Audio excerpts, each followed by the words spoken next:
कहा जाता है कि लद्दाख यूनियन टेरिटरी में प्योर आर्यन रेस के कुछ लोग हैं जो अपने आप को सिकंदर का वंशज बताते हैं। आखिर क्या है ये गांव और कौन है वो लोग?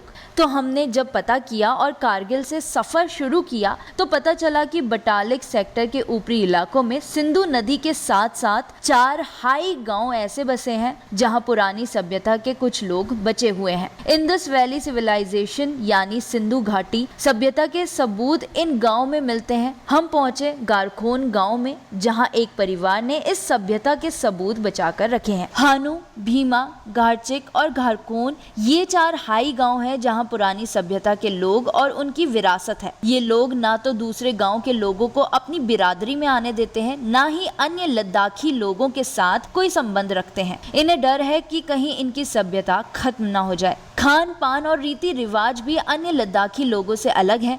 आज भी पुरातन सभ्यता के हिसाब से ही जीते हैं। पहाड़ियाँ दुर्गम हैं और इलाके दूर दराज, मगर हमने पहुंचना था तो मुश्किल सफर तय करके हम पहुंचे गारखोन और वो उस गांव और उन वस्तुओं के बारे में जाना जहां से ये सभ्यता शुरू हुई थी।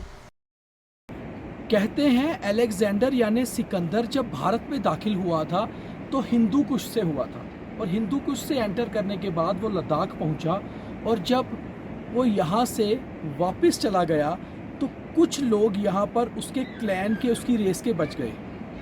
उसी को प्योर आर्यन रेस कहा जाता है।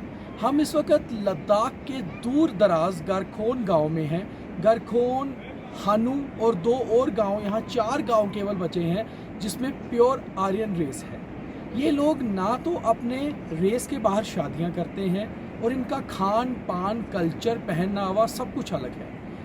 हम इस वक्त जहाँ पर हैं यहाँ पर एक पुरानी म्यूज़ियम है और सामान पड़ा हुआ है उस समय का जब ये रेस शुरू हुई थी। तो आइए आपको लेकर चलते हैं और दिखाते हैं कि यहाँ क्या क्या है। ये आप देख सकते हैं कि याक जो एक जानवर होता है उसकी चमड़ी से बना हुआ एक मास्क है और उसके साथ साथ हम यहाँ पर आपको ये दिखाएंगे ये वो औजार हैं जो पुराने लोग इस्तेमाल करते थे खाना बनाने में। ये सभी पत्थर के बने हुए हैं जिसको हम इंडस वैली सिविलाइजेशन कहते हैं। वो यही इसी इलाके में थी क्योंकि इस गांव के बिल्कुल साथ इंडस रिवर जिसे सिंधु नदी कहा जाता है वो भी है।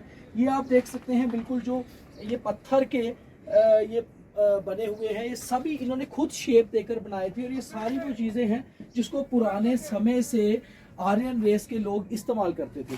आप एक एक करके अगर इन्हें देखें तो आपकी नज़र में पता चलेगा। और ये तस्वीर यहाँ पर है कि जो हिंदू इंडस वैली सिविलाइजेशन थी वो कैसी थी।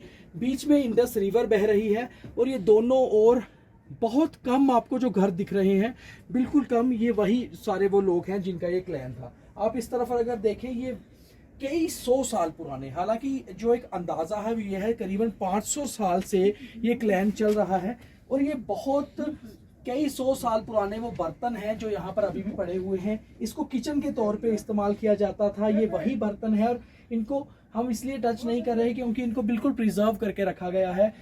इसके ऊपर लिखा भी है कि ये कहाँ कहाँ से कब कब से, और बहुत कम ये जो शॉर्ट तरीके से किचन बनाई गई है ये कारण है। दूसरी ओर यहाँ पर इसी तरह की खिड़कियाँ रहा करती थी जो हवा की पासिंग के लिए। और जो नीचे अगर आप बात करें तो इसके नीचे भी एक कमरे हुआ करते थे क्योंकि जब बर्फबारी होती है, सर्दी बहुत हो जाती है और उसके बाद ये नीचे चले जाते थे। ये औजार जो है इनको खेती बाड़ी के लिए इस्तेमाल किया जाता था उस समय के पुराने जो इनकी रेस थी, जो क्लैन था ये आर्यन रेस। तो ये आर्यन रेस के जो आप आज केवल करीबन 5000 लोग इन 4 गांव में बचे हुए हैं।